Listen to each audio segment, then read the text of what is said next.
Olá, meu bebê, tudo bem? Quero falar com você sobre poemas escolhidos de Gregório de Matos. Para começo de conversa, eu devo confessar que essa obra não é fácil.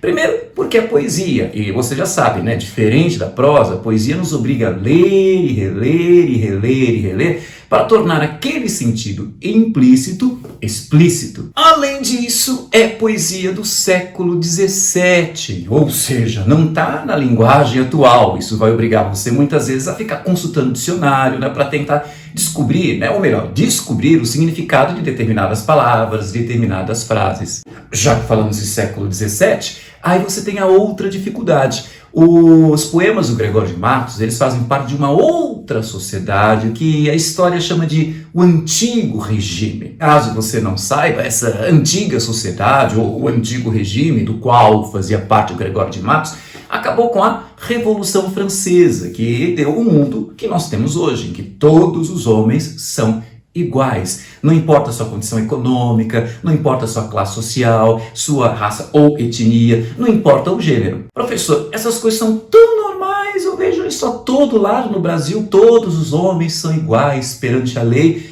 É que você está olhando para hoje, na sociedade do Gregório, isso era muito diferente. E você vai encontrar essa enorme diferença, esses valores estranhos, aqui nesse livrinho. Para você ter uma ideia, o Gregório de Matos, ele se acha superior porque ele é homem, ele é branco, ele é católico, ele é aristocrata, ele é letrado, ele é heterossexual. Quem não tiver essas características automaticamente vai ser classificado por Gregório de Matos como inferior e por isso merece ser satirizado. Coisa bem diferente de hoje. Hoje em dia ninguém teria coragem de fazer uma coisa dessas. Eu vim toda certa. Eu vim branca, hétero e rica. Eu tô no topo.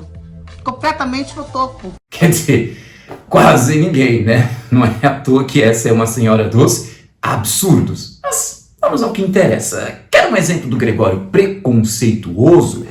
Bom, tem um poeminha aqui que consiste no seguinte. Um sujeito tinha criticado os poemas do Gregório de Matos. Ele, então, em resposta, olha que engraçado, ao invés de apresentar argumentos que comprovam a qualidade de sua poesia e derrubar a crítica do seu opositor, não, o que ele fez? Ele começa a xingar, a satirizar esse seu crítico, chamando constantemente de mulato, ou outros termos equivalentes na época, né? O que quer dizer o seguinte, o Gregório está tentando passar a ideia de que um mulato não teria autoridade nenhuma de se dirigir de maneira crítica a um branco como ele, Gregório de Matos Guerra. Isso me faz lembrar outro poema em que o Gregório, ao descrever a Bahia, ele apresenta vários defeitos da sua cidade, né, que é Salvador, e entre eles ele fala a presença de mulatos desavergonhados. Por quê?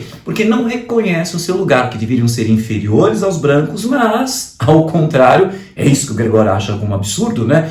Os brancos tratam muito bem esses mulatos. Além disso, fora a primeira dificuldade na leitura desse livro, que é o fato de ser poesia, fora essa segunda dificuldade, que é o fato dele apresentar valores de uma sociedade antiga, que já não são mais os nossos valores, eu devo acrescentar que há um terceiro obstáculo, um terceiro empecilho, que é o quê? O livro é do Barroco, uma escola literária que se caracterizou por apresentar uma linguagem extremamente elaborada, super rebuscada. Aliás, deixa eu fazer uma recapitulaçãozinha com você. Você se lembra quais as características do Barroco, né? Além dessa linguagem super elaborada, que a gente chama de super trabalhada, toda trabalhada nas figuras de linguagem, você lembra também que o Barroco apresentava o quê? Uma visão extremamente pessimista, conturbada da existência. Que mais? Um apego à religiosidade cristã, e o Barroco era apaixonado pelo quê? Pelas oposições, pelo culto às oposições, aos contrastes, como você vê, por exemplo, na pintura com claro e escuro,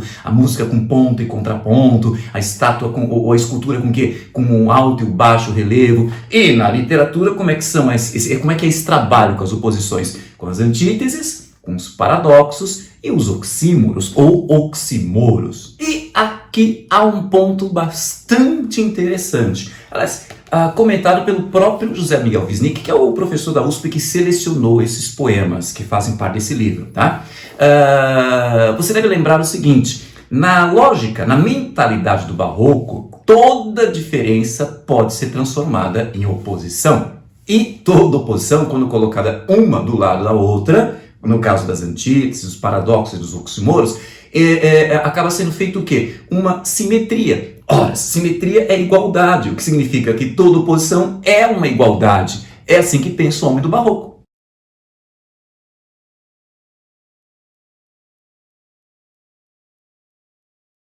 Não é só Nazaré que fica assim, toda oposição é igualdade, mas esse é o raciocínio do barroco. Por exemplo, há um poema do Gregório de Matos, um soneto muito interessante, em que ele faz uma comparação entre a situação de uma mariposa girando ao redor de uma lâmpada e ele apaixonado por mulher também, de uma certa forma, girando ao redor dela. É um momento que ele fala assim: a mariposa a vida deixa, quando ela encosta na lâmpada, queima, e ele a morte implora. Veja, vida, morte são ideias opostas, mas eu a morte imploro, você a vida deixa.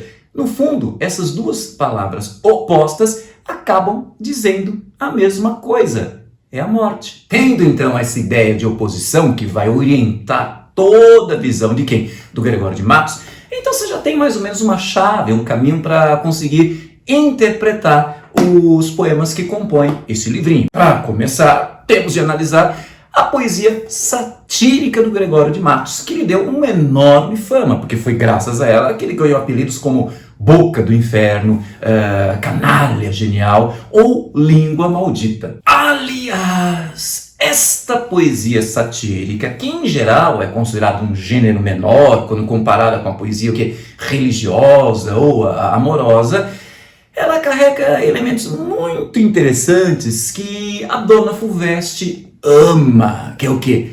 A maneira como o contexto histórico-social influencia o texto literário. E como é que você vai aplicar esse conceito neste livrinho? Bom, você deve lembrar que ele pertence ao Barroco, que é contemporâneo ao ciclo da cana-de-açúcar no Brasil. Gregório de Matos pertence a uma família cuja riqueza vinha justamente desse ciclo econômico.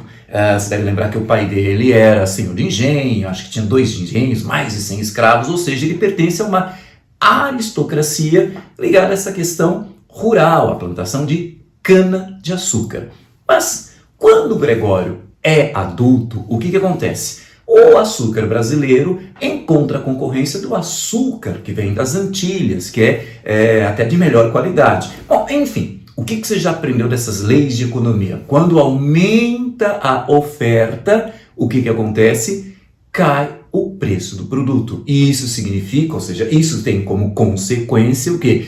A classe social a qual pertence o Gregório de Matos, essa antiga aristocracia, ela já não tem mais tanto poder assim, pelo menos o poder econômico. E ela acaba vendo, o Gregório e toda a sua classe social, o Gregório acaba vendo a ascensão de uma nova aristocracia ligada ao comércio, ligada principalmente ao setor financeiro, ou seja, não é mais uma aristocracia ligada à terra, essa nova aristocracia ela está ligada a dinheiro. É importante que você lembre que a sátira nada mais é do que um choque entre dois mundos, um choque entre duas interpretações de sociedade. Aparece, portanto, um choque de visões. O Gregório, ele é de uma aristocracia antiga baseada na propriedade rural e ele vai acabar estranhando essa nova aristocracia que está subindo ao poder baseada no comércio, no dinheiro. O resultado é você encontrar nos poemas satíricos de Gregório uma crítica constante em relação a tudo aquilo que gira ao redor do dinheiro.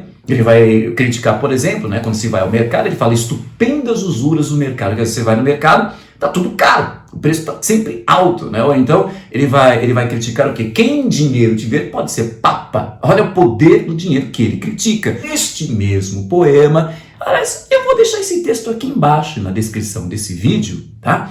Então, neste mesmo poema, o Gregório, ele critica a pessoa que tem força de vontade, que quer subir na vida. É um trecho que ele fala assim: quem tem mão de agarrar, ligeiro trepa. Ele acha feio isso. Não, você está na classe baixa, tem que continuar e não queira subir para a minha.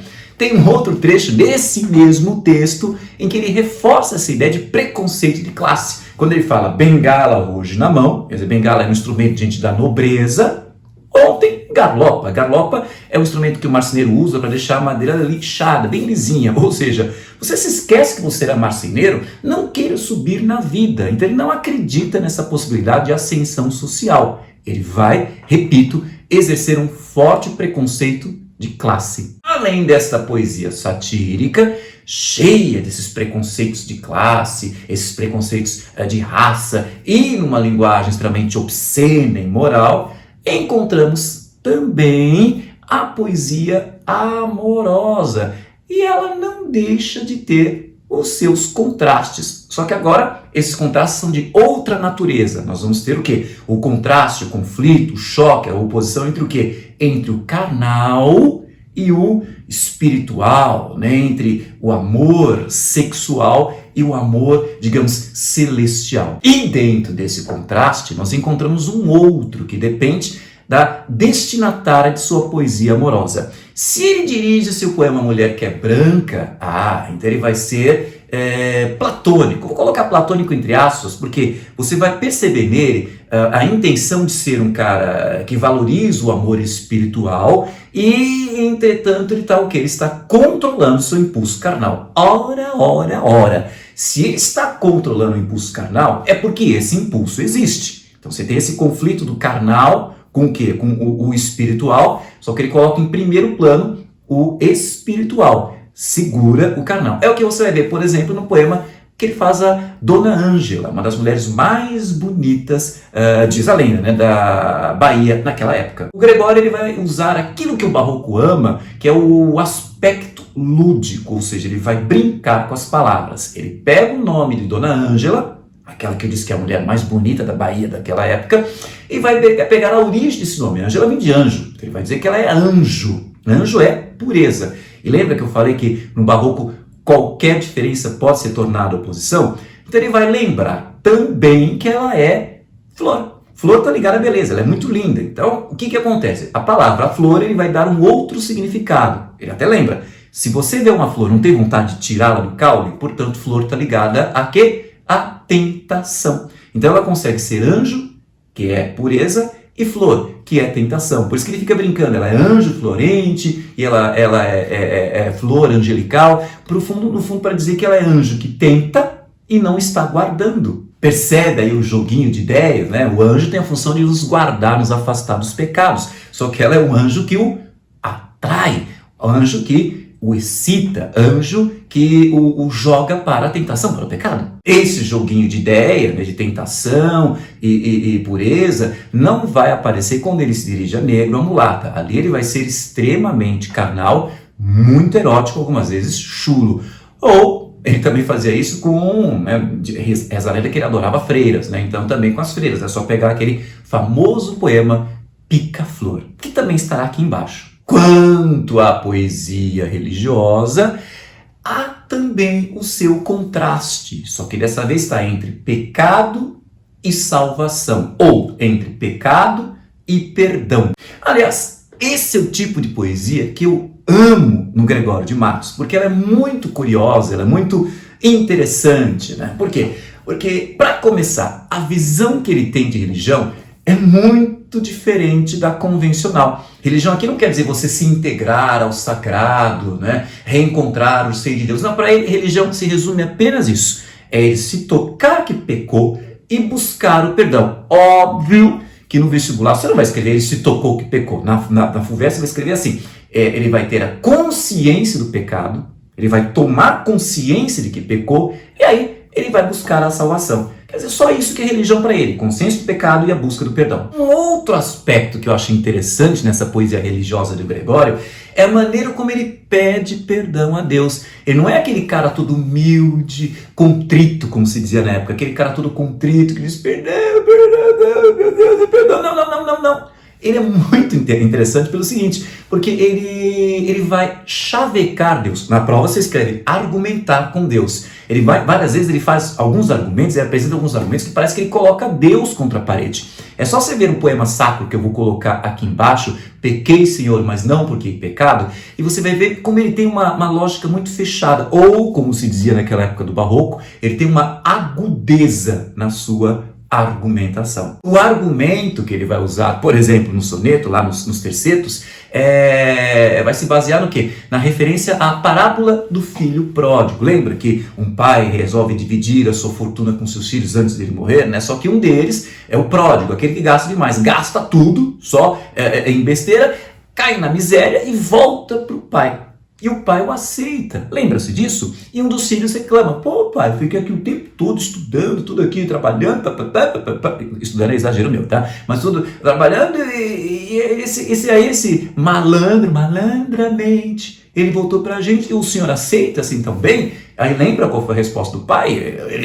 O pai lembra, mas ele tinha que estar feliz com o retorno do seu filho. A interpretação que a gente tira daí é que a ovelha desgarrada, ou seja, aquele fiel que se desgarrou das ideias de Deus, mas quando volta todo arrependido, ele é muito bem aceito por Deus. Ele vai trazer muita alegria para Deus. Quando Gregório cita essa parábola, ele está apresentando uma argumentação muito aguda, né? Muito sofisticada, porque quando ele diz, eu sou o Senhor, a ovelha desgarrada, o que ele está querendo dizer? Ele coloca Deus contra a parede, porque se Deus declara na Santa Escritura, na Bíblia, que a ovelha desgarrada trouxe felicidade para ele, e ele diz, eu sou essa ovelha, então Gregório sabe que Deus não vai dizer, foi mal aí, a Bíblia mentiu, ou então, foi mal e eu menti. Deus não vai dizer, então, se é o que está na Bíblia, então Deus vai ter que aceitá-lo.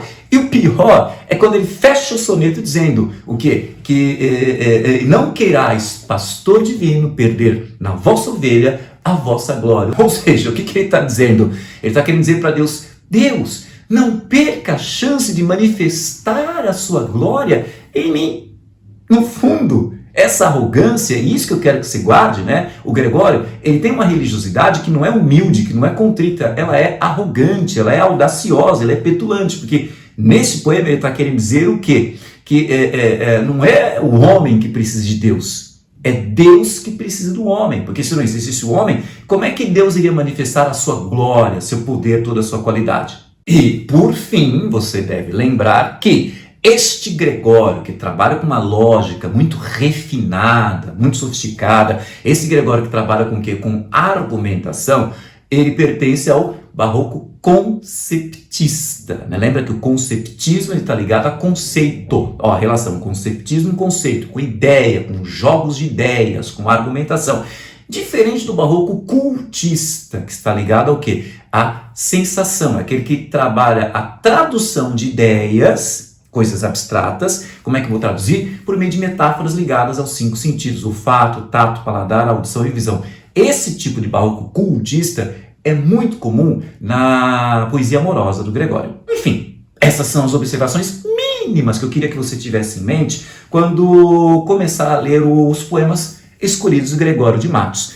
Se você encontrar alguma dúvida, alguma dificuldade de compreensão, não hesite em me contatar, mande uma mensagem aqui, peça ajuda aqui nos comentários desse vídeo, tá? Espero que esse vídeo tenha sido útil e se você gostou, curte aí, compartilhe em suas redes sociais, porque conhecimento é para isso, para ser espalhado, para ser divulgado. E não se esqueça de se inscrever no nosso canal e de ativar o sininho para ficar sempre sabendo de nossas atualizações. Um beijo, sei lá se conceptista ou se cultista, e até a próxima.